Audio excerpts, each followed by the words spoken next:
They say we live. Now I'm about to test the YouTube. Let's see, bro. Newark Star. They say we live. Now I'm about to test the YouTube.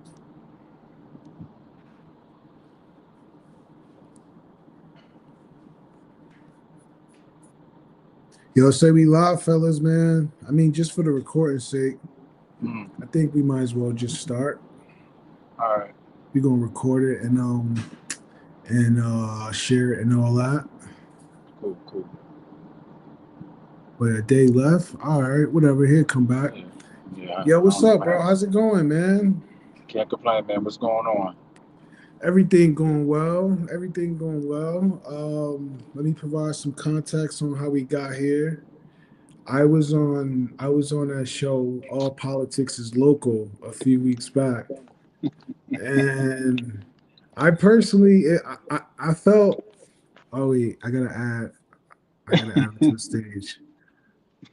Let's see, add to the stage. All right, there he is. He back. Yeah, bro. I'm just providing some context. I'm sharing that I was on the show. All politics are local for the first time a couple of weeks ago.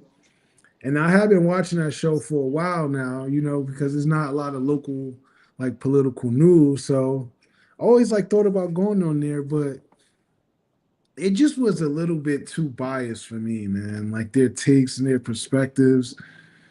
I just personally didn't like it. Like what do y'all think about that show? I respect them and I respect what they doing and they trying to provide that insight. But like, what do y'all think of their approach to how they do things over there? You want me to go? Let's Okay. go. Somebody got to I'll jump go for. in. No, I didn't know if I was gonna go first. Who was going go first? I dealt with all politics is local. I've been watching them since they started, but I got my first taste of all politics is local in 2014 and 2018 when I ran for city council. Oh, you Um, ran for council. yeah. Uh, Wow. Yeah, in 2014 it was like a good like handful of like young people that ran for city council in Newark. We were all between the ages of like 22 and 24. Um, Wow. so I had like my first crack with them in 2014, and I mean at first to me they wasn't really biased, but I think over the years you kind of see you can tell who they're leaning towards when it comes to like elections and like they're thinking on certain things that you can tell where like they're leaning. And that was more evident to me in 2018. Um, and I think when you're hosting a podcast or a radio station or whatever, especially when you're trying to present news to the masses or to the city or however, um, you should always put your biases aside and be as neutral as possible. And I think, like I said, over the years, especially 2018 and on, they kind of started showing they slip a little bit, in my opinion. That's now I feel I see a day left, man. He want to talk I'm about here. I'm here. I'm here. You see me taking off the jacket. Nah, I'll jump right in. I've been on that platform, I think, twice. The first time is when I ran in 2023, and then the second time is when I ran this past year for school board. And what I think folks just have to make clear is where their biases stand.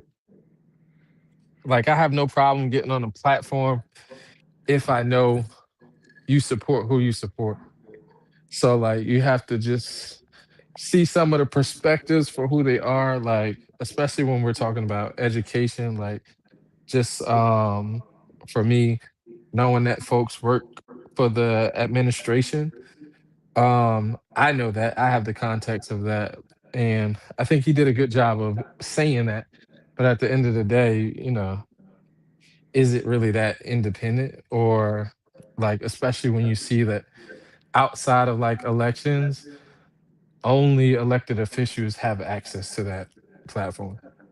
There's no Mm. empowerment of the independent voices, or I haven't seen it outside of like election season when they're giving the platform to everybody. But usually you just see folks who are establishment folks and things like that. So it's unfortunate. So, all right. So data shows that 40% of registered voters are independent. Do y'all think that's an increase from when y'all started to what y'all see now? Like, do y'all think that there's an independent movement in Newark really, really taking over right now? Or do you think it's always been like that way? You're talking about registered independence? Just like, I don't know, like the philosophy, because like y'all both been running for a while. Like, when the first time you ran? For me, it was 2023. Okay, okay, okay. So it was the first time you ran, But but I've been in and you've been around around, Newark right? politics Yep. for some time to understand. Okay. So I think I think what you see in Newark is what you see in most Black communities. It's it heavily leans towards the Democrat, but that's because oftentimes you have a Republican Party that doesn't welcome Black voices that are really independent. You see some of those voices capitulate to some of the stereotypes. So that's always hard to navigate. But then every now and again, you get a solid candidate that I feel like just makes sense. So being an independent in the city of Newark is really just existing. Like, I feel like being a Democrat is just existing too, because you kind of know that 95% of the vote is going to go a certain way. So it's like, how do you balance just thinking on your own, acting on your own? And I think locally, we don't see enough of people challenging that thought. Everybody just kind of goes with whatever they're told. So. Yeah, for me, I think over the years, people started, even though they identify as Democrat, I think people started more so swinging towards identifying themselves as independent, especially more now than when I first voted in 2008 and when I first ran for office in 2014. Um, I think it's a millennial Gen Z and on thing. I think like we're just tired of like the two-party system establishment thing. Even though I do identify as a Democrat, um, I just think the two-party system is kind of running its course on people. Um, and people and those who want to get involved, they see the backdoor dealing and how they use young people to get what they want and never really put them in position to take the mantle and take things forward to where things should be. And I think the more that happens, um, the more people will start registering, identifying themselves as independent. And if you look at here in Jersey, like you said, 40% of people identify as independent. So once you get out of your single party primary, the people who you really need to convince to vote for you to get you over the hump is independent at the end of the True. day. So So listen, I see you, or like one of my goals is to try to rid the influence of both parties in our city. How possible do you think that is to just say we understand what both parties are doing at a national level, but like how could we just do our own thing in Newark without the influence of both parties? Do y'all think that's possible? well, let's put it like this. But first of all, local politics is nonpartisan. Like it doesn't matter. It shouldn't, but it's not supposed to matter if you're a Democrat or Republican because these are nonpartisan elections. Um, but they touched on it earlier. A lot of Black communities are heavily Democrat. So a lot of times when you go into these cities, for elections like Newark, a lot of people lean Democrat, and it's a very minute population in Newark that identifies as Republican. But the Democratic Party, because Newark is considered the biggest city in the state, and then you have Essex County, they have their hand in the pot heavily. Now, what we thought was going to happen, a lot of people thought, I'm not going to say what we thought, but a lot of people thought was going to happen, was that the election of Ras Baraka in 2014 was going to change a lot of that. But we see how that kind of turned out. Is it hard? I don't think it's hard to push the two-party system out of Newark because again, our elections are nonpartisan. I think the problem is the lack of education that the people have in the city when it comes to civics and the political process. But here's what I say, and I believe it's a disservice for any voting bloc to commit 100 or in our case 95% to any party. I think that's dangerous because it doesn't allow us real choice. It doesn't allow us to really sway what we can get and negotiate in good faith. Very few voting blocs vote as loyal as black people to the Democratic Party. And in turn, we don't see much difference, or there's not a feel for, especially for our generation, that there's a significant difference that politics plays in our daily lives. Um, People used to say the country is the same when Bush was president, when Obama was president, when Trump was president. Like, what are we getting out of that level of loyalty? Especially when other folks are able to use their vote and negotiate and go back and forth. That's always been my challenge. I've been independent, borderline Democrat, not really seeing eye to eye with the Democrats. I think I'm like you, Jamar, where you said after the Bernie situation, my politics changed, my understanding and the nuance and how I saw politics became much more practical, and I got closer to my roots of just understanding black nationalism through Malcolm X and leaders like that, where, you know, where they were fighting white supremacy, they also cautioned us in falling victim to just being political stooges to one party. As I came up through understanding North politics, I listened closely to the Ballad of the Bullet often, and the warnings that Malcolm had in that speech. I just often saw like North could be so much different if we aligned ourselves to our own interests and just voted that way.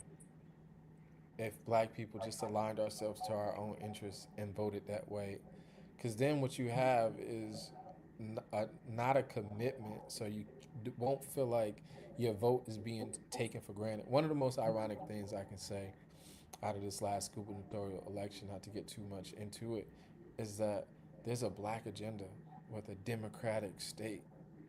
Why do we need a black agenda if they're supposed to have our backs? We should already be included in the agenda. It should just be the agenda, not one that's specified. But that just means that our needs as a community aren't getting met. So again, you know, So you're wait. So you're saying that is there echo? nah, you good. Well, I don't hear it. Dang, why I hear echo? I can hear echo. You can hear echo? Yeah, All right, now the echo not there, right? no, the echo's not there. All It right, all must be right, me then. I'll mute. all right. Now it's all good. Wait, so I want to ask you. So you think that so this idea of the black agenda, why isn't that like okay? Like why isn't the black agenda something valuable that we can go to these candidates and say, hey, here's what we want? You're saying that yeah, that yeah, go explain that. Yeah. So here my only issue with it is that when you commit 95% to a certain party that and continuous, we're not talking about that they are new this year. We black people are just becoming Democrats. You've been We've been Democrats for a very long time. So why are we submitting to our people a black agenda? It should already be included. That's what I'm saying. I'm not saying don't have a black agenda, but when you are already sold 95%, 90% of your votes go to a certain way, I would think that in the year of 2025, you wouldn't need to present to that same party a black agenda. I would think and I would hope that it would already be ingratiated in that party's agenda already. Now, if we're talking about going to like the Green Party and going to the Republican Party and the Libertarian Party, I think there's room for that conversation, but we shouldn't be going to Democrats who are in black cities and saying we need a black agenda. That doesn't make, I'm big on logic. That doesn't make logical sense to me.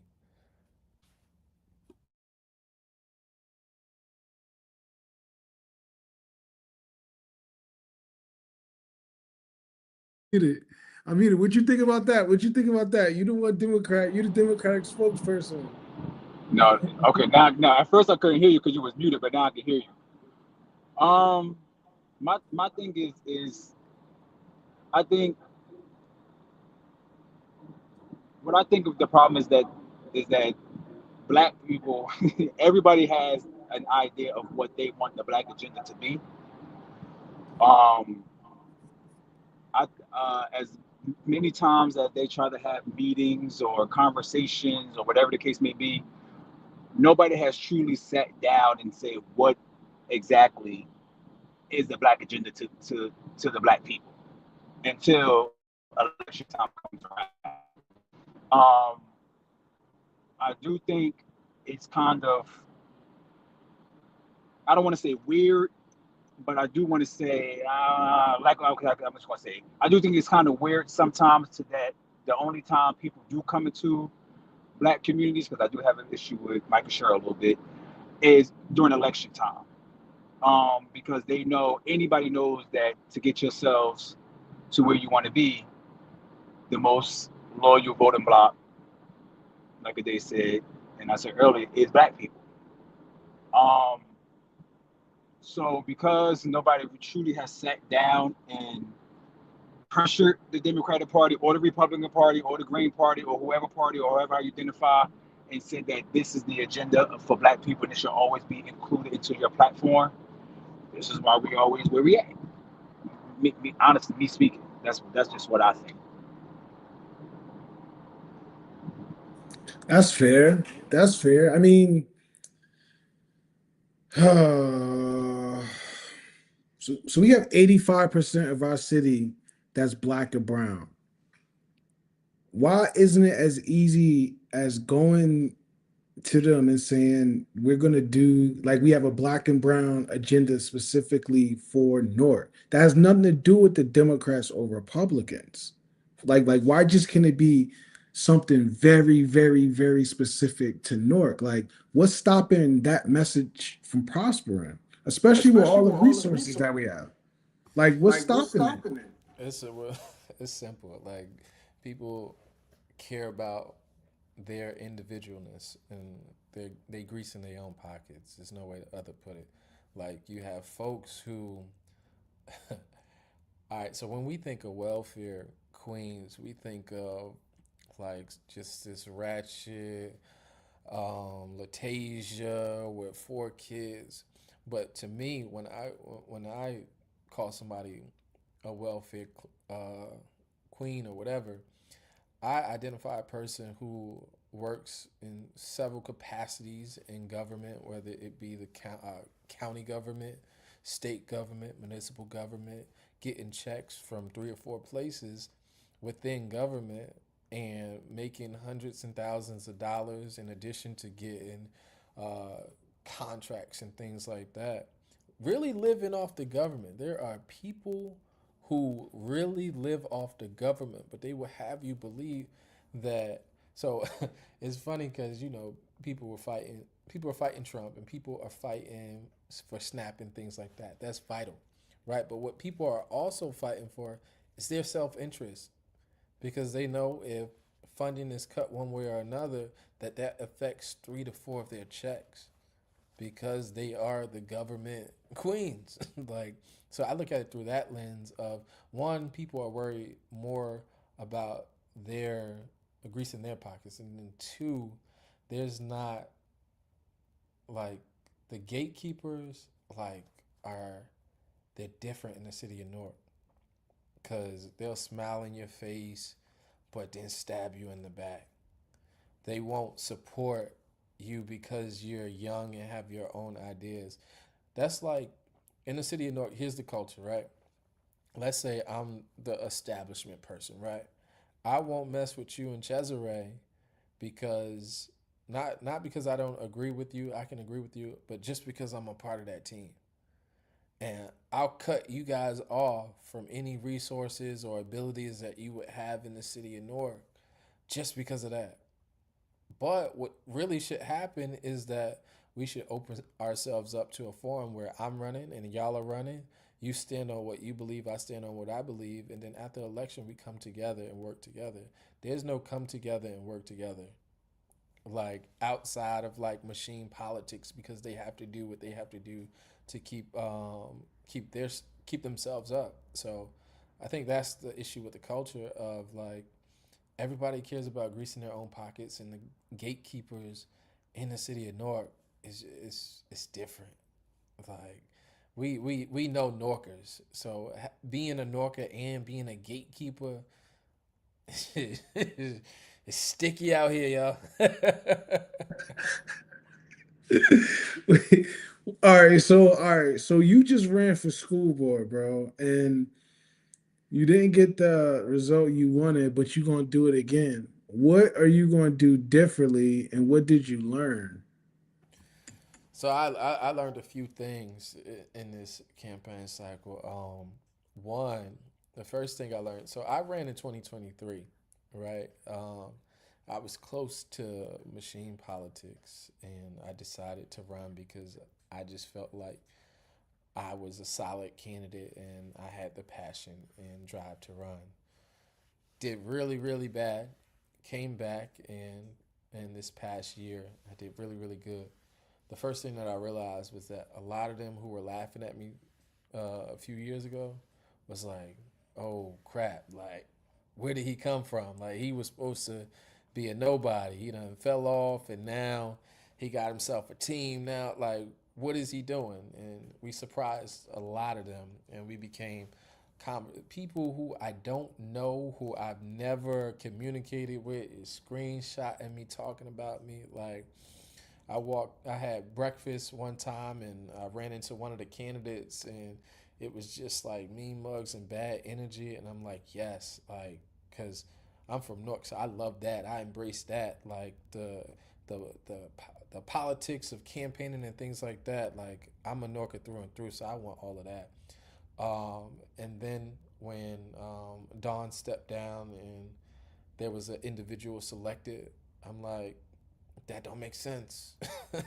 That don't make sense. I'll do the political thing of figuring out who the person selected is and things like that. But I scared them. And what's happening is, um, the machine is starting to rust. So there's an opportunity. And I want to take full advantage of that opportunity. When I think about the superintendent and how he's able to rule over the school board, he needs a check. Check. So it's like we can see one thing with Trump as a city, as a Norker, but we'll ignore it when it goes on in our city.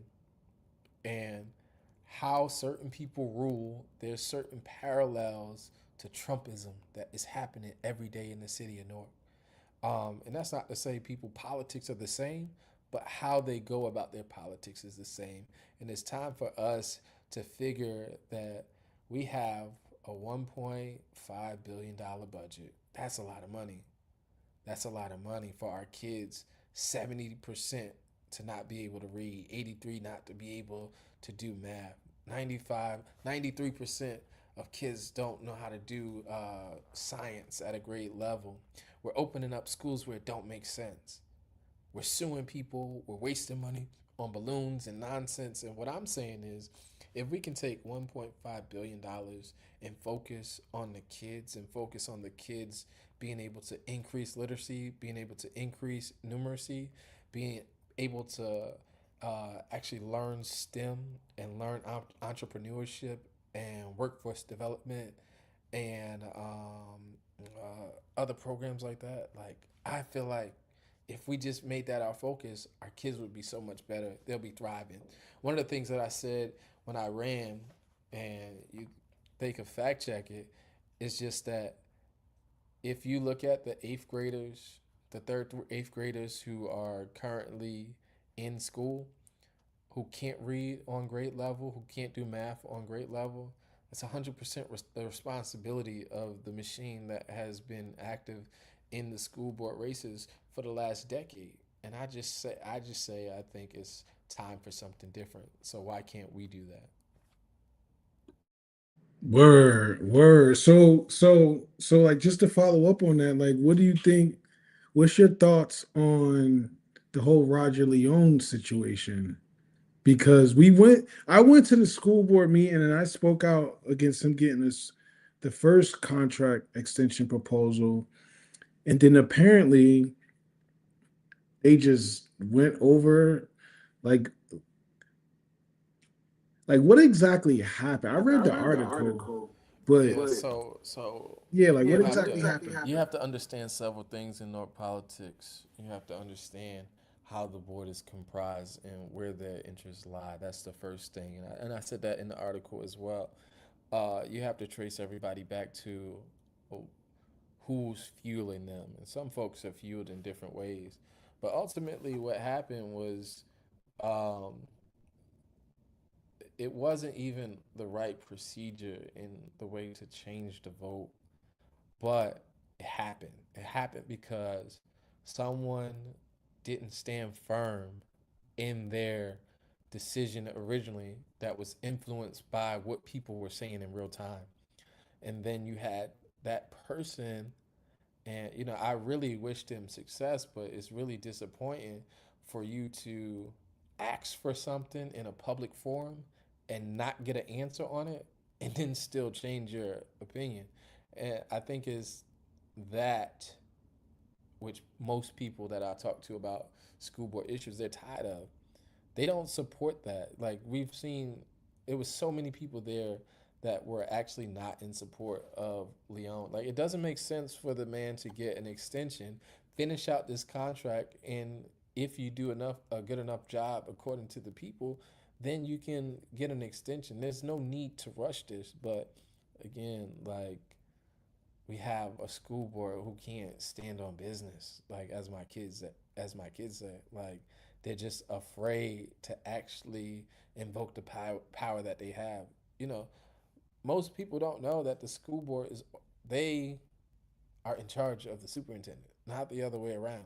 And I just think it's crazy that they tried to one at first they tried to backdoor it. They did it a few years ago. They tried to do it again, and then they figured out a way. Because if you remember that he would have had the votes that first night, but we had a board member out, and I think the board member that was out probably would have voted in favor of him. So they figured out how to do it, but they did it in our face so egregious. So it's just like, when are we gonna step up and say, yeah, like, yo, you can't do this? Like, I'm really from North. You can't punk me. And I feel like I'm watching our people get punked politically every single day. And it's like, when is enough enough? When are like people gonna realize, like, yo, like, this is wrong.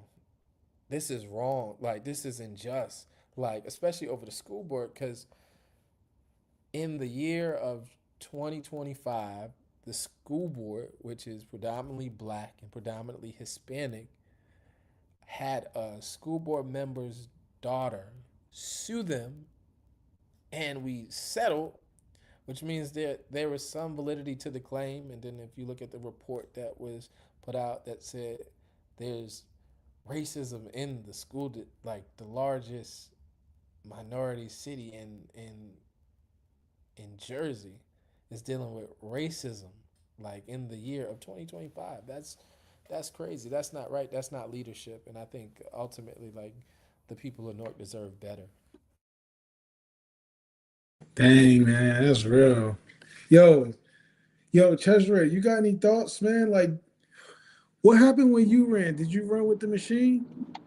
Nah, nah, nah, nah. I didn't run with the machine. Honestly, honestly speaking, so I've always been involved in politics because I had a family member who was a former council person, and then my grandmother, she was a tenant president, um, where I grew up at. She was the first ever tenant president. But I just like woke up. I ain't gonna hold you. I honestly like woke up one day in like late 2013. It was like, man, I'm sick of this. I'm about to run. I'm about to run for something. I'm sick of this. And I just ran for office, and I like literally announced that I was running for council. I kid you not, at my cousin's birthday party, because his birthday's in January. My cousin Amir, he might shoot. I think he'd be 18 this year. I mean, in January, and my family was just looking at me like, "What the hell?" And how old were you at this time? How old were you when you announced you was gonna run? In 2014, I was 23 going on 24 because my birthday's in August. So I would have Okay. been 20. I would have been 24 going on 24 when I did it, and I didn't have no money. I wasn't behind the machine. I literally came up with my own speeches, platform, everything. Everything I like literally did by myself. Cause that's what my degree is in political science. So Okay. I'm like a political nerd. Like I like doing it. Word. And the crazy part about it is at the time you had to get 300 and something signatures Wow. at the time. Not this crap now where I think you got to get seven. Not I think I get like 75 or some crap like that. 75, yeah. Yeah, like that's how it's gonna be moving forward, I guess. But back then you had to get like three something, almost 400 signatures, and nobody thought I was gonna get the signatures. They was like, yeah, he's not gonna get it. Like, there's no way. He's by himself outside of his family. It's cold as hell outside. No way. I was one of the first people, one of the maybe the top three to get my signatures in. So that kind of like made everybody look like, wait, what the heck? So the to bring it back full circle, nobody really knows my government in Newark unless you went to school with me. I'm known in Newark by my nickname. So Wait, so nobody Cesare is your nickname? no Cesare is my government. Oh, okay, okay, okay. but my nickname is Pork Chop. Pork chop. Yeah, so people literally was like, "Who the hell is Cesare? Like, who is this person?" Like, nobody knew who Cesare was. They just like they thought I was almost like a Cory Booker in a sense until everybody put two and two together and was like, "Oh, that's Pork Chop. Like, this is such and such nephew. This is such and such son, and da da da da da." Or whatever. So with me, when I ran in 2014, like it was Ramos was running for mayor at one point, Shavar and Raz. Everything they was at, I was at. I ain't give a damn. Like everywhere they was at, I showed up. Showed up. I ain't even care.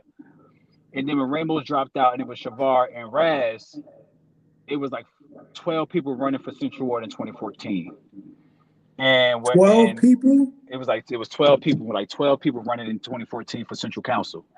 Andre Spate was on Shavar's ticket last minute, and then Gail was on Raz's ticket. Ramos wound up dropping out, and then of course you see running for his North Ward seat, he was on Shavar's ticket. So everywhere that Andre Spate or Gail was at, I popped up. I ain't even care. I'm like, I'm coming in. I'm about to speak to people too. Like this is the stand the third. So I was so being so I'm gonna be honest. So my inspiration running besides my family, honestly speaking, Raz ran at 24 for mayor. And I was like, Obama, Raz, same thing. I'm here for it. But they don't do the debate no more like they did back in the day. It was Cablevision debate. And the cable vision debate really what put me like up here. Because people was like, yo, old boy, like articulate as hell. He know what he talking about. He did his homework. Like he's coming up with fresh ideas. Like I'm in my car right now, but like I still got like my brochures and stuff in 2014 when I was talking about a civilian review board and police cameras and doing different things with with the school board and education and doing things for seniors and one-stop shops and all this stuff or whatever. So what happened was when the election was over, the machine thought they can like buy me, and I'm like, I don't get on my knees unless I'm praying or whatever. So when they saw that they really couldn't control me, it kind of like like a day said, they just throw you to the wayside, and it's just over. Everybody mean mugging you now. Don't nobody really want to talk to you. If they want to holler at you, they like do it when other people not around, and all this stuff. And it's like if our mission is to better Newark and make sure everybody in Newark eats and is at the table, it should never be a problem because you're never my enemy. Your politics ain't that bad enough for me to hate you, and you ain't doing nothing in my life really See, for that's me what to I really hate. hate you. That's what I hate. So I just want to add this. Like in Newark, when you're doing politics, the best thing that you can do is have a job that nobody can fuck with. yeah, Like then you're really in control of your way. But if they can like in any way, shape, or form influence whatever money is coming into your pocket, like they're gonna try that, especially when you go against them. And it's just like, yo, politics ain't that deep. It's that deep, but not deep enough where I gotta mess up your livelihood. Like I don't like. Nah, we just have a different opinion, different ideas. Like let's keep it as that, and then figure out how we can work together. But it's definitely like that. Like I know. So now it's just how do we design a city where debate and difference of opinions is encouraged and celebrated? Because I think that's how we get out of this mess by bringing all these different perspectives together and just listen to everybody, hearing people out, trying new ideas. How do you just implement that? And I think that's the main reasons why I'm trying to run for mayor so I can just bring that culture from the top down as opposed to a nonprofit coming in and trying to do it. It's like I feel like that could be something that can happen in City Hall where you got somebody that's just saying, this is how we do things now. Like it's not that easy. Nah, it's not. You know what you actually need. You actually need like regular people, like when it's like political times, to attend the forums. Like we all know, like when you go to these forums, it's like whoever the machine is, it's a cesspool of all of them, and when their person speaks, everybody else speak and make sense. Like the best compliment we can get is when you say something in these forums or in these spaces and nobody says nothing. That's how you know you're making sense, but they just can't do, like they just got to go about it. So it's like, how do we get regular people to attend these forums and like really that demographic of like 25 to 45-year olds to just show up. You still think it's forum? Is it It's not. like it's not a new version of a forum? I mean, whatever that looks like, Yeah. right? Like this could be a form. Like you just have to have something to go against what's here. So like I got into Newark politics by starting a podcast because it was the 2018 cycle and all I saw was like the city's social media kind of like when it's political season because the politics of their social media changed. Now, like everything's about to be like from that. Like it's like you're gonna see it. You're gonna see it shift, and it's already starting to shift. Where before it's like programming and events and things like that. So I'm like, yo, why is the city of Newark almost like promoting the mayor in a campaign esque way? And I got into a slight back and forth with somebody on Twitter, and then I just turned the mic on and I started talking about it, and then I'm like, there's not a platform that combats anything of what we see. There's not a platform that is telling people how it is or the political things that's going on or when meetings is happening. What you see in the city of Newark is that some of these like platforms are just anti establishments or anti mayor, anti this person, anti that person. And there's a nuanced way of doing it where you're just actually talking about things that matter. Like, again, we can agree to disagree about what the mayor has done well or what he's done bad. We can agree to disagree about how there are parallels to Trumpism within our city and how it's ran. But there's also a way of doing that, of informing the people of what's still going on, like unbiasedly, like this is black and white, this is what's happening, and if I want to add some opinion or commentary to it, this portion is that. But there's not platforms out there that just tell it how it is, and that's why we are here today to start that Word. trend. Um, I agree with everything that they says, but I'm always gonna bring it back to education. Um, I think unfortunately our people overall in the city of Newark are just, one, they're not civically engaged, and two, they're just civically ignorant. Um, I'm just going to, okay, it is what it is. They're just civically ignorant. And until we're able to educate people on the fact that it's a nonpartisan election, um, the different the different positions within our local government under the Faulkner Act, what powers the mayor and the council have, I can almost guarantee right now, if you was to walk around the city of Newark and ask people, what style of government do we have in the city of Newark under the Faulkner Act? I can guarantee not even 1% can tell you we have a strong mayor, strong council style of government, which essentially means it's almost kind of like how a federal government would work if you had a Republican president and a Democratic legislator, which means that person will always has to answer to the body. And I think the council has lost its power in understanding that, one, you work for the people, and two, you don't work for the mayor, and three, at the end of the day, you set forth almost, if people want to be honest, if we had a balanced city council of the people by the people, the council can literally set the agenda on how this city can move forward. And unfortunately, because we don't have that, that's why you always have people who come to the city council meeting and they be saying, y'all, you guys are nothing but bobbleheads. Everything is yes, yes, yes, yes, yes, yes, yes, yes, yes, yes, yes, yes, yes, yes, yes, yes, yes. Because unfortunately, when you are part of the machine, you have to adhere to the person who got you in the seat to begin with.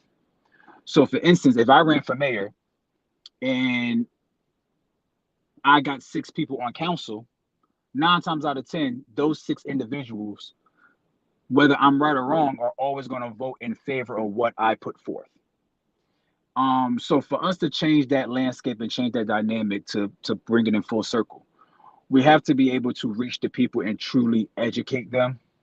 It's almost like debunking misinformation in a sense. And we have to do that. And I always say my generation, because I'm an '89 baby, so I kind of got like that last little portion of like civics, true civics in school. We have to really try to meet the people where they are outside of forums, just having discussions. Even if you're running for office, when you're having these discussions and educate when to vote for you, to educate them on the process and what it is that we have here in Newark so they can get a better understanding. Because, like I said, a lot of people do not understand our style of government, our form of government at all.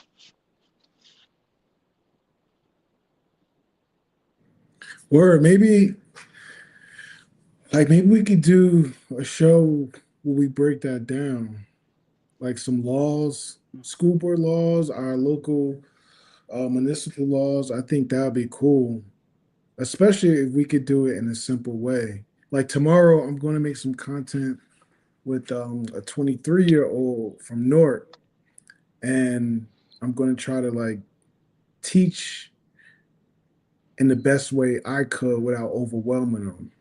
Because well, I feel like what I learned is that once residents feel overwhelmed, they just check out, man.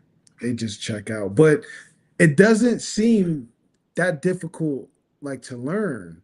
In Chester, like I'm like you, like I'm like a political nerd too, kind of. But do you really have to educate if you just want them to vote? Like, isn't it more like they just have to trust you, right? Like as opposed to just education. Nah, I'll just chime in. The reason why you have to educate, like, when you are running, like, you're soliciting.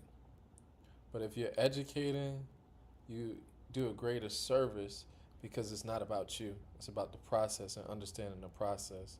So whether you support me or not, as long as I know that you're making an educated decision because you checked all the boxes that you needed to feel comfortable, like I'm fine with that.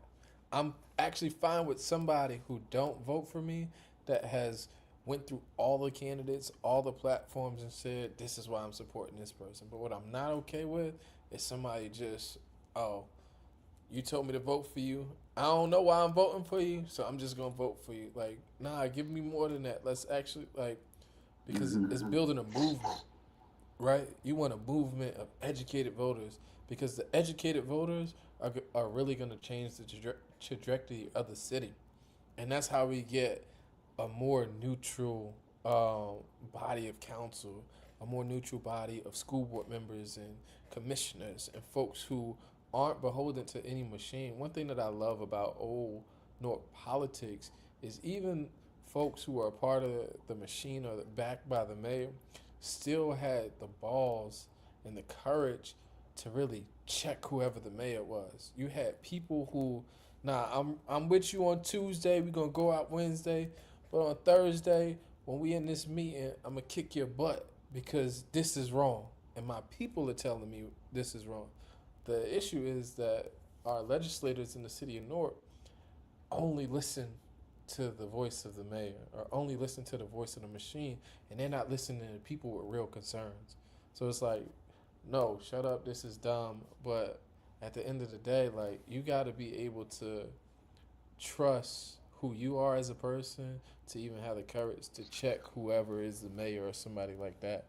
But that's why you need an educated voter who who's making those decisions of like, nah, this is wrong. Like this is like holding people accountable. That's what the educated voter will do. And I think not only that, it sucks to say, but you always got to follow the money. And I think another problem is one, and it's probably going to be worse. Wait, Ade, you could put your thing on mute because it's an echo. I think it's going to be even worse now because unfortunately, um, back when our now Congresswoman, former council president, when she was on council, the council voted in favor of letting businesses and LLCs donate in local elections again, when at one point it was prohibited, but also B, nobody fundraises individually anymore. So if you notice in our local politics now, it's never I'm raising money on behalf of Jamar Youngblood or Ade Kelly. It'd be I'm raising money for Team Youngblood or Team Ade. And when you're beholding to a team instead of yourself individually and the people uh who's electing you, that also becomes a problem. So I think we also have to change that those two things, but also I think we need to break this bracket bracket BS crap that we have on our ballots. I don't think anybody should be on a bracket of anything. I wouldn't care if it's four at-large people running on the same team. You pick your own ballot number, and this is what your ballot number is. There is no if us three are running for at-large and we're on the same team, and Jamar, you pick 1A, then that means we're 1A, 1B, 1C. Nah, not happening. So I think if we're able to do those three things as well, on top of everything that they said with the education part and making sure that we keep people educated, because when they're educated, they stay informed. I think that's how you start moving moving things into a different direction than where it is right now. Nah, Cesare, you just touched on two things. One, follow the money. That's so hilarious. So if you were paying attention to the school board election. So this is funny because some people like I really know like the behind the scenes politics of who's who and what's what. Like I've stood in the shadows on purpose within the city of Newark politics just so I can see like how everything is. So I scoped the scene. You know you gotta pull up 30 minutes earlier before everybody else. So if you paid attention to the cycle, like everyone who was saying like, oh, they're backed by the Republicans and this and that, like if you follow our money was our people, like who actually support us. But if you look at their money from their pack, like they're talking about us, but like that's real dark money. Like $80,000 really came in, like, and nobody knows who's connected to that. But again, like if you're not an educated voter, you'll fall for that. Like you'll fall for like you know how Facebook give it up. Like North politics love Facebook for some reason. Like funny shit up. Like I don't know why. And then But now go ahead. the second thing, shit, I get distracted. I got ADHD, so go ahead. No, you good. His first thing was following the money, and the second thing was the ballot positioning. Oh Yeah, yeah. yeah. So one of the most effective ways of doing ballots is just I mean, you can't choose your last name, but like alphabetical order or just by like I love systems like that where it's just like no real influence. You know who you voting for. You go into that person and making a decision. Like I'm 100% for ballot designs in that way, and I really think it'll be more effective if we go towards that. You know, in the game of like local politics, obviously, like the advantages of trying to have like a team and things like that, but ultimately like we're not really selecting people, we're just selecting like a block, and you know like that's what I would advocate for too, to echo Cesare's sentiment. But it's also the idea of ranked choice ballot, ranked choice as well, where you have people just vote their priority, and then once their preferred candidate get out, that their first vote go to the second candidate. That seems like that's more fair too. But a day, I do have to just put some little pushback. You wasn't making it easy for them when you was posting pics with like Jack and everybody else. It was Yeah, like, so one, I like to piss people off. Like I just love that. But two, but this is why I said this is why I am for educated voters because I'm a lifelong Democrat independent. I made a decision for my family and who I thought would represent my interests. That's the partisan politics, but the local politics isn't partisan. And you know, if anybody, it's the same thing, right? If you're standing next to the person who's been failing for 10 years in education, it doesn't matter who I'm standing next to. Like again, like I'm not into Trumpism or anything like that, but at the end of the day, like two candidates had a platform. I felt like one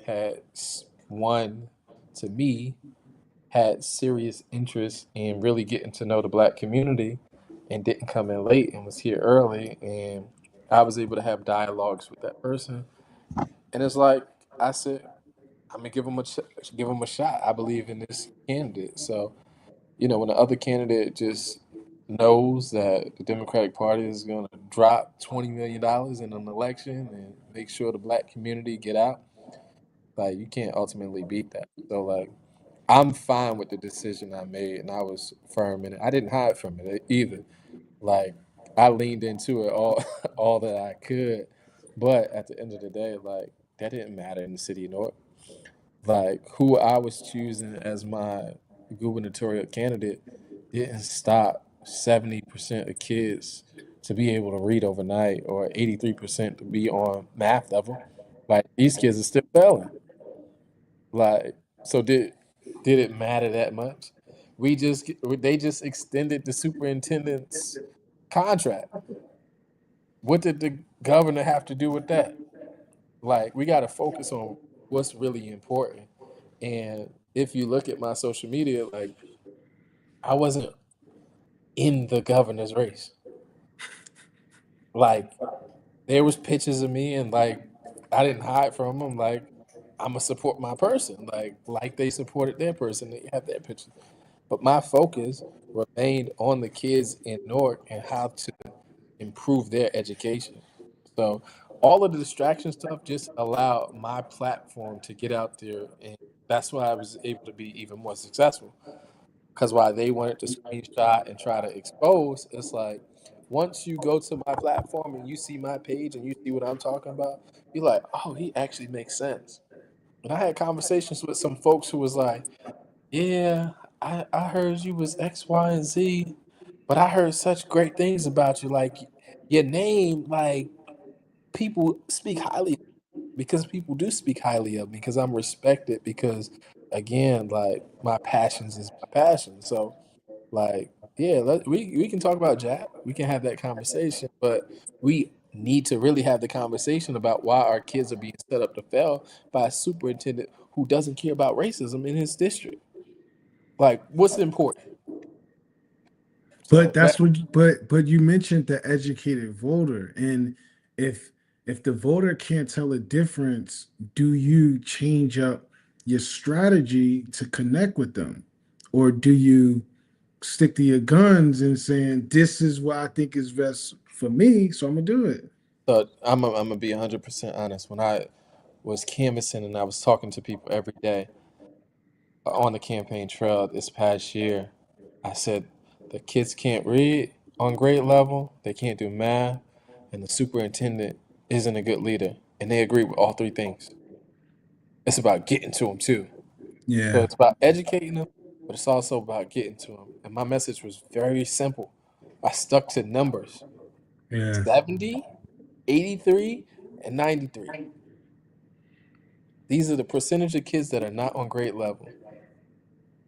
And like you got to answer to that. You got to also answer to the fact that like the test scores haven't greatly improved. While there's been improvements in certain areas, like men lie, women lie, numbers don't.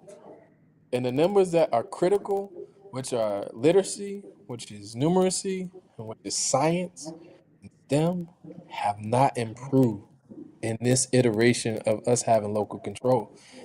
And when I told people that, when I educated them on that, they made a decision. And, the numbers told me that I was right. It's just about Word. also that. Word. Well, speaking of the kids, now it's time for the tough part of the conversation. This week, man, it's been a rough week. It's been a rough week in the city. I don't remember us having. I can't remember the last time there was a moment like this when everyone was just sad, man. Right? Like I felt like there was a few years of like where like we didn't have these big stories like this. Like when I was a kid growing up in Newark, I felt like it was a story like this more often. But now it's like, dang, kids dying. Like, I don't know, man. Ray, what you got to say about that, man? You have anything? You have any perspectives? The hardest, the hardest thing, and I'm 36. The hardest thing to witness in my young life, because I consider myself still young, is seeing people your age and younger die, especially people who haven't even reached the age of 18 or even experienced high school yet. Especially when you know yourself, you were able to go through all these things and experience certain things, and now these individuals are not going to have the capabilities of having those same experiences. Um, to me, the increase in crime within our kids, and it's like a repeated cycle of people saying the same thing. It's almost like going through one ear and out the other for the people who actually have the capabilities of making it happen.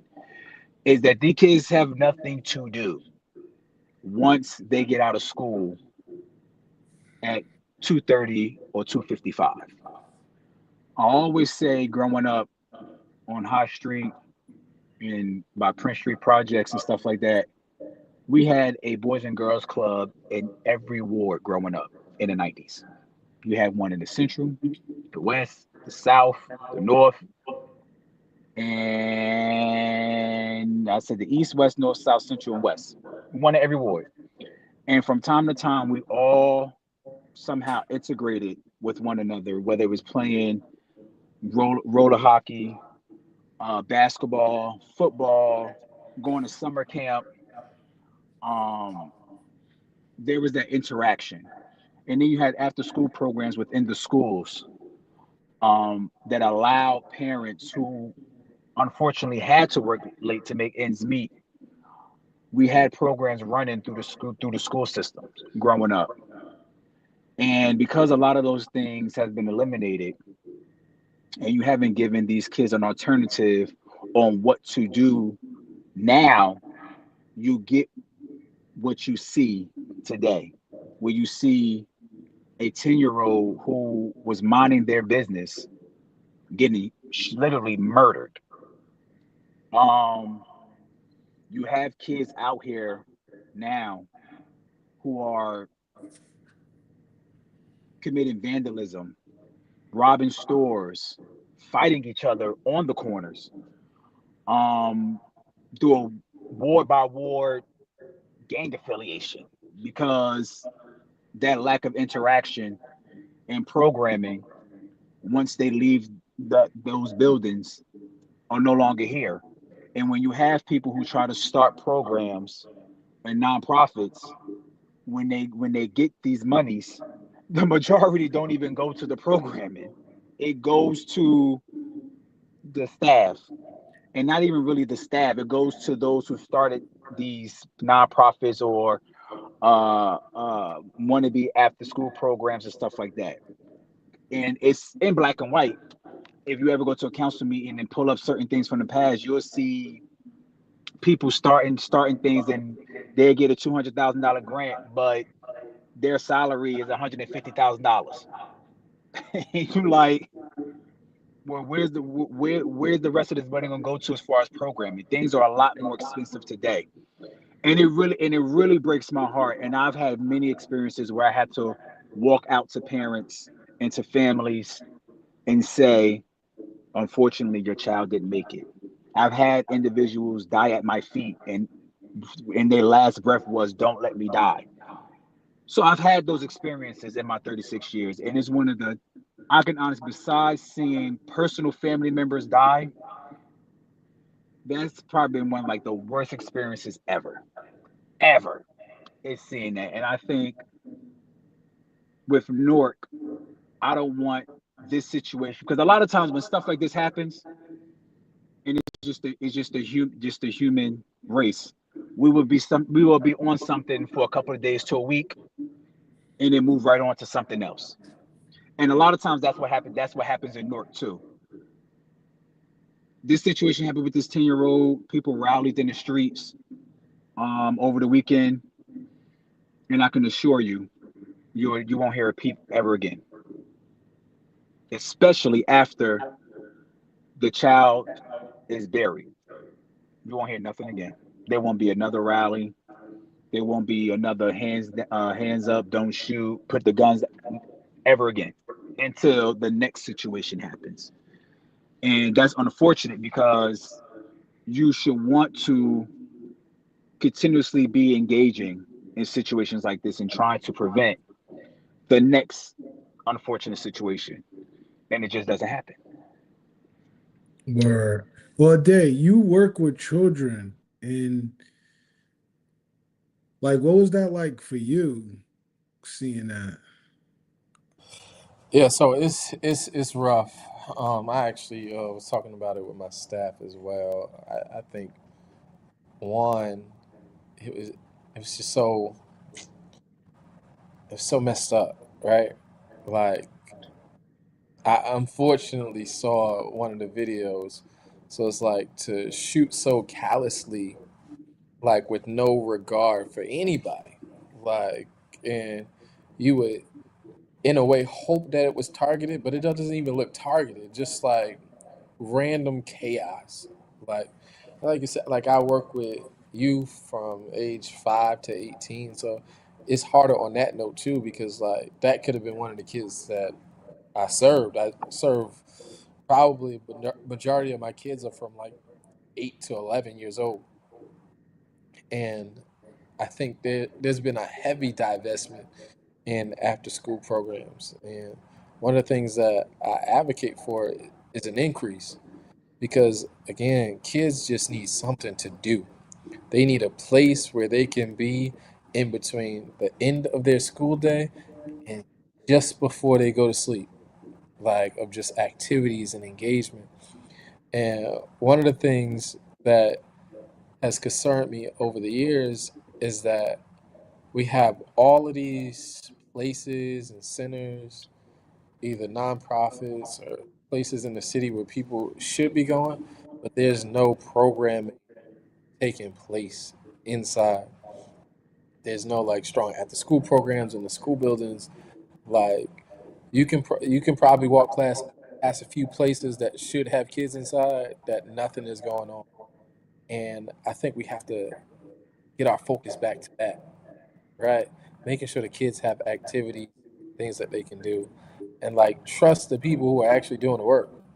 Like it's really hard to exist in some of these spaces when I know the work that I'm doing with my team and with my organization, knowing that there's a greater need for it and we can touch, but for whatever reason, there's not a strong investment in it. Like we went away from after school programs. I'm the adult that I am today because of an after school program. I used to go to I went to Belmont Runyon. We used to get bused every Tuesday to Morristown to be with some mentors who would help us with our homework, have a warm dinner meal, come back to Newark about 8 o'clock and hit the sheets, and then we back in school dealing with life. But we don't have that anymore. We don't have anything for these kids to connect with each other. Like after school programming in today's world, especially post COVID, should be how do I be a friend? How do I be a human? How do I show compassion? Because none of these kids have those skills right now. Like that has to be the focus. And, it was such a traumatic event, such a low light on the city of Newark, but also it put us on the stage of actually being able to have some self-awareness to what's really going on. Like our kids are like this is like I hate that they call themselves YNs, like, but everything about this generation is so dark. I saw somebody talking about all these kids wearing black clothes and dark clothes and got ski masks covered up, like it's no interaction. So like even a kid who's 10 years old on a football team and doing the things that we want them to do still gets put in a situation where he and his brother is put into harm's way and ultimately he passed away because again it's another youth in the city that has nothing to do but cause chaos. So it's time for us to make a strong investment. And, obviously, I think that vehicle is through the school systems because they serve the largest amount of kids. but also for these organizations to come together and actually like work together. Like we have all these nonprofits in the city that are working but not really working. They're not working together. And I think this should be a case where we finally decide that, okay, life is so precious. Let's figure out how we work together to get our kids out the streets and into activities. And we shouldn't just focus on the quote unquote at risk youth or the youth that are in gangs and things like that. We should focus on the other percent of youth who aren't, but still are at risk for different for other things. Yeah, bro. So Janessa mentioned bring back bring back teen clubs. She said back in my day when I was a teen in Newark, teens would be able to pull up to social clubs, restaurants where they would host teen parties. Teens would dance the night away. No cell phones, just conversation, collaboration, dancing, a place where they could have fun and also have supervision so that nothing gets crazy. Yeah, that's interesting. One of the ideas I had was I called it MESA. It's like mentoring, education, sports, and arts. And maybe I could add jobs into it, jobs in there too, where it's just like the idea is like after school, like teens or the kids will have to do one of the five things. You have to get a job, you have to be at mentoring, you have to be doing something artistic, doing something to further your education, or be involved in sports, where you sort of would just had to pick something, pick an activity to do after school. Another thing I'm thinking about as far in regards to the violence is that I just can't imagine the retaliation. Can you imagine like the retaliation or what's in someone's mind, especially if they were parents of, or like, especially if the parents were in the streets and then I have a 10-year-old kid that's murdered. I'm just gonna like you probably just black out and you want to become John Wick essentially and just do harm to everyone. So there's that. But then I don't think what I'm about to say is on a brighter note, but I did see people celebrate the activity of the police, and I haven't seen that in a while. I've seen so many people praise Newark police for finding those suspects so quickly. So I thought that was interesting. I never seen no one in Newark praise Newark police. So it's like, is this an opportunity to unify our city or Cesare, like you said nothing's going to happen and people are just going to go back. Like, is this a wake up call or is this the beginning of a wake up call where we're all going to get united to try to solve the issue, which is just our youth not having anything to do, which leads them to just these dangerous paths? Um, you will hope, but I've said that so many times. Maybe this is the wake up call. All right, now maybe this situation is the wake up call. Maybe this stabbing was the wake up call. It's almost kind of like when it comes to gun violence and how everybody wants gun reform. It is like you had the Parkland shooting, you had the shooting in Connecticut, you had the shooting here in Georgia, you had the school shooting here, and it's almost like maybe this situation is going to be the one that's going to change the minds of our politicians. Be like, all right, let's do gun reform, and it never happens. Everybody will put up a post about sending condolences and blah blah blah blah blah blah blah blah blah. But then once it's time to put your mouth to action, it's completely mute. And I think it sucks to say that you become desensitized, but that's almost kind of like what happened with me with this, like with situations like this. It's almost kind of like maybe this is going to change, and he'd be like, nope, nothing. It's going to be another post, candle visual, another rally. Nope, another situation happened. Oh, maybe this is going to be it. Nope, same thing. No money. You don't see nobody putting forth legislation and say, all right, y'all, let's funnel money into doing X, Y, and Z.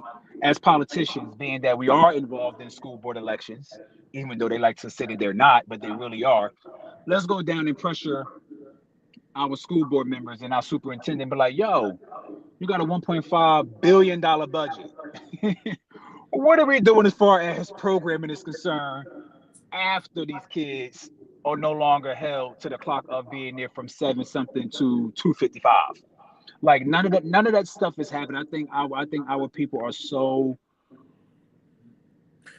non-proactive. It gets frustrating because it's almost like if you look at other cities, if you do research and see what other people are doing, it's like the solutions is almost right there. Like if you look in Baltimore, Mayor Scott, he did something so simple. Simple. Instead of suspending kids, giving them ISS, giving them detention, we're gonna make them do yoga. Something I'm laughing, but something so simple as that. Make them do yoga.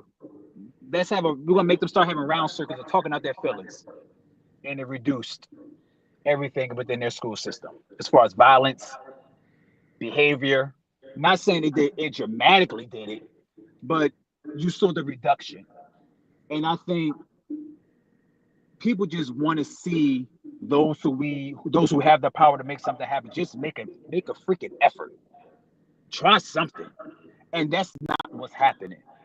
So I'm an optimistic person, always. So I want to say hopefully this is going to change something, but in the back of my mind, But nah. why can't this be the most glaring example of our children not having anything to do? Why can't we just stick on this, say, hey, look at the things that happen when our kids don't have anything to do. They're just aimlessly shooting people and murdering people. Because it's been done. It's been It's said. been done. Yeah. It's been done. It's been said. And trust. Believe me, these politicians are not dumb. They know. They see it. They have the data. They have Comstat. Everything. They're choosing not to do anything. Honestly Yeah. speaking, it's almost like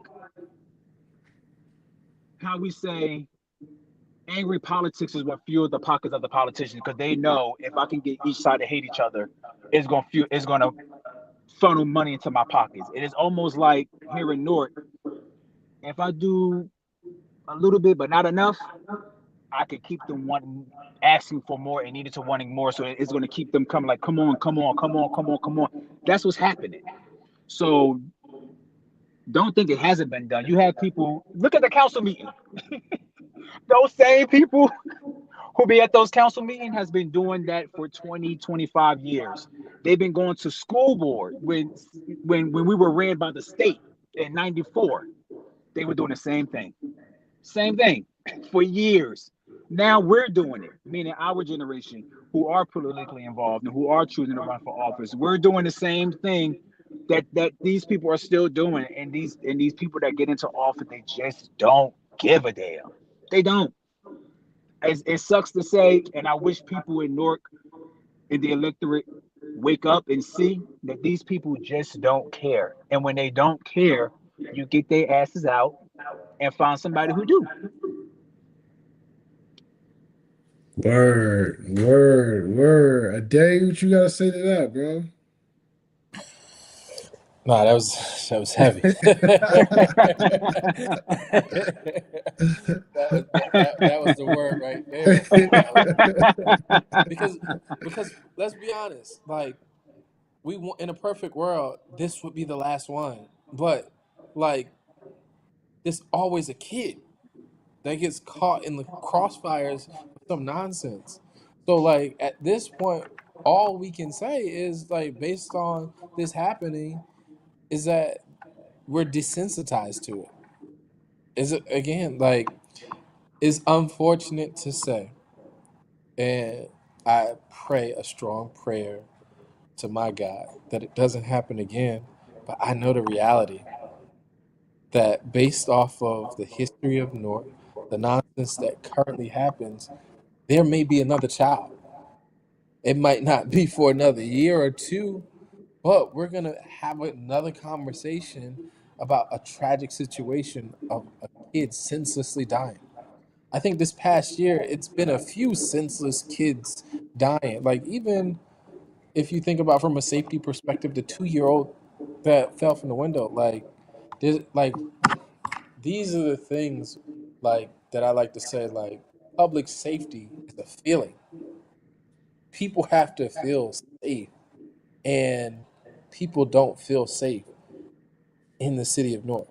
And that's always been the culture of Newark that we've not been able to shed. Like you have pockets of neighborhoods. Uh, I was actually thinking about this the other day. I recently moved to a new area in Newark, and I left my wallet in the car, and I don't have tents on on my car.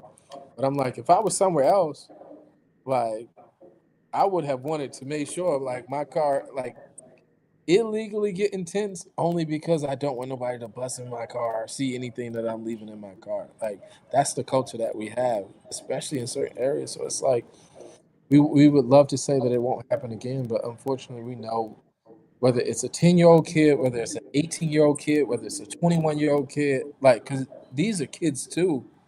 Like they're kids too, still not developed. That it'll probably happen. We just hope that it's not as senseless and egregious. Right.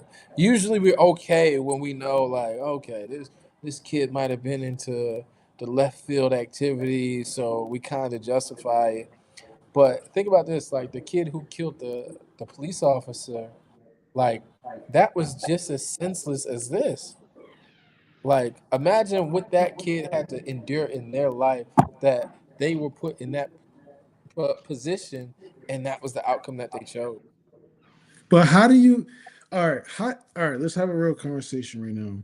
How do you balance this idea of police doing too much and overstepping their duties mixed with there are people on our streets who have guns and those guns are dangerous?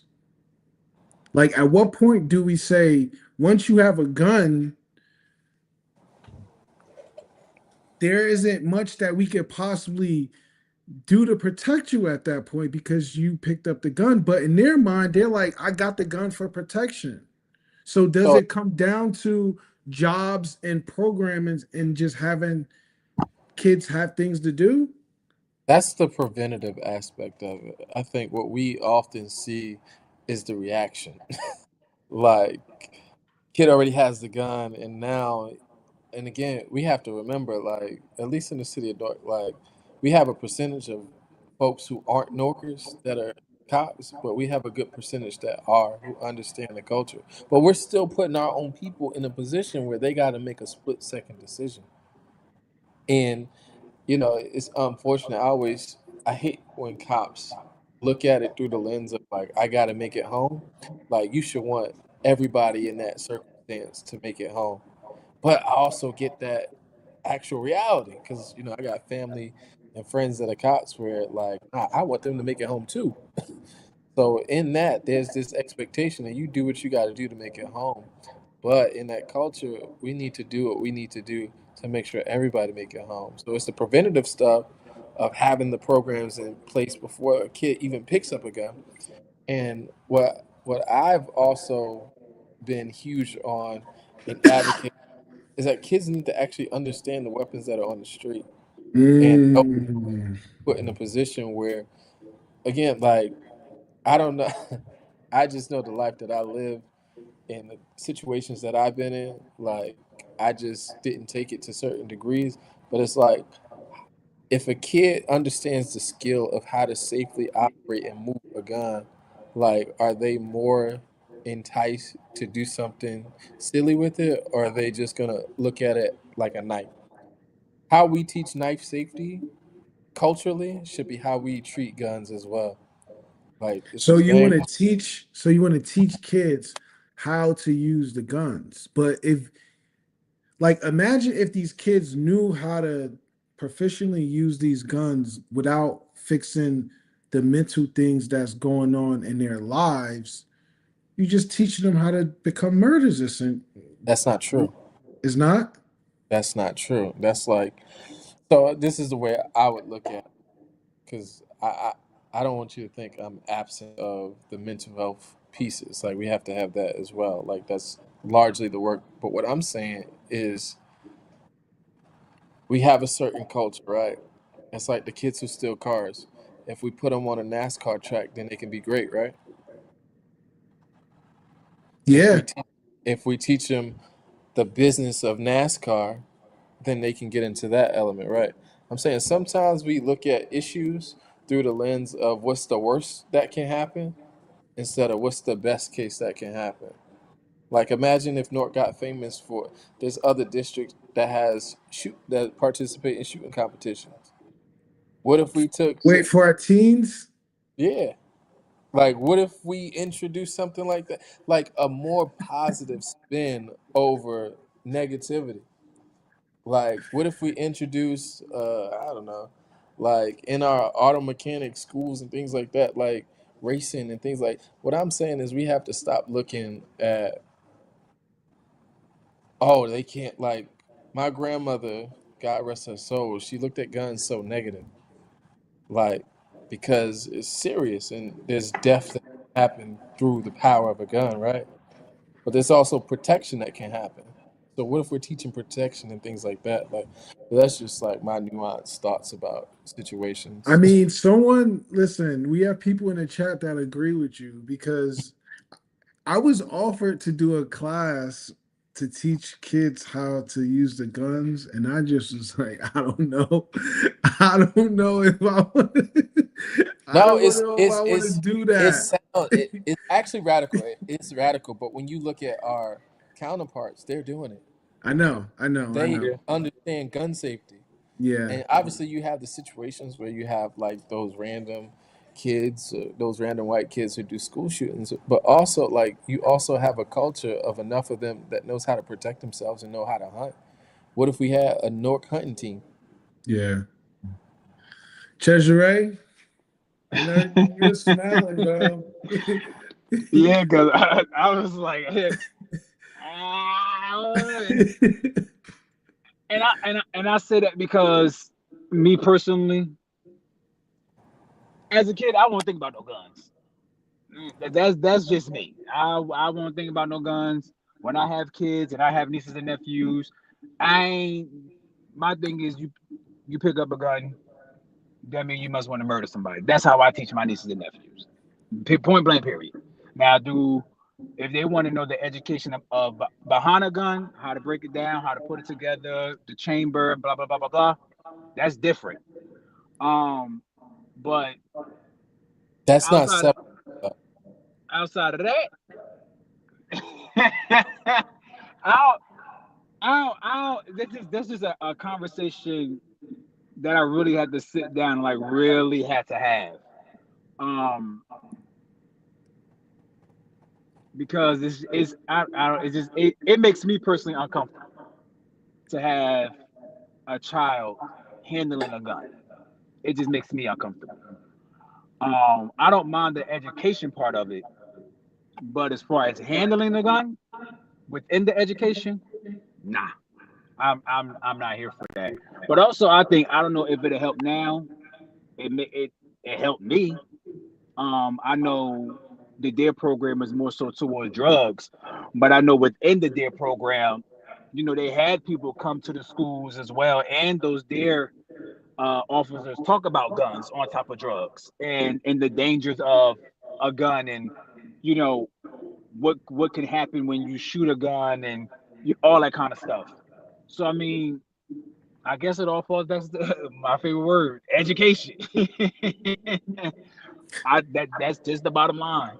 Handling the gun, I don't know about that. This is No, like, so that's one yeah, of that's one of my more radical, not just. But what I'll say is that again, like it's all through the lens of safety. Like the education piece is about safety. Like a kid, and we've seen this. Like we've had traumatic situations where a kid touch a gun and they shoot themselves, and then they're not, unfortunately, not here. So if you know how to safely move a gun out of your way or whatever, then that reduces the chances that we've seen it. But it's not easy for our people given the culture of guns that we had. And I think we eventually have to move towards a shift of, so for me, like guns is uncomfortable conversation for us, but like it feels like the death of gun violence isn't that uncomfortable anymore. I'm saying we have to have that shift in how we see this again. Like it's a tool, and I am big on gun safety and just black people recognizing that Second Amendment and really engaging in those activities in a safe way. Because when stuff hits the fan, like we gotta protect us. And if we leave ourselves to dry, then we leave our families, and you know we gonna be first. Yeah. Yeah. I mean, it's sort of like when you have these municipalities give drug addicts like the drug supplies, and they preach safety as well. They say if you're gonna do the drugs, at least you're gonna have clean needles and you're not gonna die. But a day you probably connect with this. When does personal responsibility come into play? Where it's like, here are our rules. Once you once you go grab a gun, you got to deal with the police chief. It's like it's beyond society at this point. It's like we've we've tried to implement the programs and the measures to prevent you from getting a gun, but once you get a gun, it's like you are a danger to our society. I think everything illegal is illegal. Explain that. So if you do not have a gun through the legal channels, you have to deal with the legal repercussions Yeah, of like I'm black and white about that. What yeah, I'm advocating for is radical, but it's all through the proper yeah, channels. yeah, But yeah, yeah, yeah, and I also know again the split decision that some of these officers are put in when they see a gun. Like you gotta think like they start pumping like now it's life yeah. and death for them. Like we can't have people break laws so callously the way we see guns being broken. Like some of these people have extendos and like Yep. it's crazy. Switches, yep. Like Mhm. so war zone. So Yep. like those people have to get dealt with, and like those guns have to get off the streets. But the issue is that you make it so hard for the average Joe to go through the proper channels. And when I say proper channels, I'm not saying not to have background checks, fingerprints, and red flag laws. I'm for all of those things. But you make it so hard, yet it seems like it's so easy for somebody to For get. everybody else to get it, yeah, Like yeah, something has to balance out where you got to get those guns or you got to give me my fair chance. yep. And then And somebody in the comments says they got the plastic ones. Yep, you got them 3D model guns. Pretty It's model like, gun. Hmm. yep. And then because like their thinking is like, I understand that there are laws that I'm breaking, but I need to survive out here in these streets because people are trying to hurt me. mhm. So they're like, there's a lot, bro. Listen, we got 4 minutes. We got 4 minutes. I feel like this was a fun first stream, man. It Us was. figuring this thing But, out and trying to see what we're but gonna do. I think they can only get better from here, to be honest. right. Yeah, anybody else have anything to say before we head out? No, I love the direction, the nuance that we taking this thing. It's just about consistency now. Yep. Yeah. And we maxed out at 10 viewers. All politics is local. I was watching them last week. They had 4 viewers at one time. So I mean, you know what I mean? Yeah, they gonna be mad at me, bro. They The mad next at time they me. go live, they're gonna be talking about you. They're gonna be talking about you. It's this young man named da da da da, and he seems to always have us in his mouth. And let me just say, my opinions and my views are my own, And even if the radical ones ruffle some feathers, it's about provoking conversation. There's Exactly. not any stance that I've ever taken that I feel uncomfortable with pushback, and I like the pushback here. Exactly. And Mhm. that's what I was gonna Mhm. say. We could organize some of these conversations to sort of like design more pushback because we all three independent people, we strong-minded and we have opinions. So if we got to organize that, I think that'll be fun as well. Another Yeah. idea I had is bringing some elders on with us to chat with us. I think that'll be cool hearing Mhm. elders perspective. So we got our group chat going. And yeah, man, I'm happy we came on this week. And again, like Ade said, it's just about consistency now. Yeah. Yeah. Yeah, so this was fun, guys. This was fun. Thank everybody for tuning in, and we're gonna do it again. Not next week because it's Thanksgiving next week. It's Yeah, Thanksgiving next week. All right, so then we going, yeah, we gonna see y'all And the in two council meeting weeks. next Wednesday. So Our council meeting next Wednesday. Listen, I got yeah. all right. Wait, I gotta say this. Yo, they are trying I to. should never. I should have said. Look. Nah, you got me. They're trying to accuse me of spoiling the election, and I'm just like, yo. What the hell? Like, I'm like, yo, I put myself out there first. I was one of the first people to put myself out there. Nobody came, like, I didn't know what was going on. I just was running, bro. And now Sheila freaking went crazy. She didn't go crazy on me, but she was talking a bunch of stuff. Munira was talking a bunch of stuff. I'm like, I don't even feel comfortable in them council meetings no more, man. Cause I'll be going dolo, bro. I'll be going by myself. Uh, you can still show up. Obviously, I have the relationship that I have, Mhm. and I was with Gail, but that doesn't take away from us being able to build. I think Mhm. you ran the campaign that you ran. You got who you um, sought after, and I think she earned the votes that she got. We know of the things that was taking place on election day at some of these sites, and it'll be dealt with. So it just is what it is. I think all we can do is bridge all of these gaps together. I hate when we have such division after an election. Like we just got to build on that. How do we take the voters that you had, the voters that Gail had, all of those who voted opposite of who the council person is, and really cultivate them in a way of making a decision to have some change in this next election. Mhm. Word, man. I don't know, brother. I don't know. Sorry I'm about just that.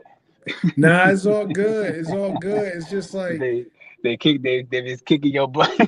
man, I'm like, oh man, I'm just trying to help the people in our city, bro. That's all I want to do. I mean, That's all I want to do. it be like that. Look, I experienced it the same way in 2014. Like they thought if you wasn't involved and certain other people wasn't involved in 2014, maybe wouldn't have went into a runoff, and if you wasn't in 2018, maybe haven't went to. It is. Look, we'll never know. Word. The We will never Dara know. the Dara Brown said the meeting is next Tuesday on the 25th. Okay, so they push it to Tuesday. Okay, I believe Mm-hmm. that because Thanksgiving is on Thursday. So okay, I believe that. That Yep, makes yep, sense. yep. All right, fellas, man. Listen, 2 weeks, we're gonna do it again. Let's hit the group chat, figure out some topics, and thank y'all. Appreciate y'all. All right, no Word. problem. Thank you. All right, Peace. peace out. All right, peace out.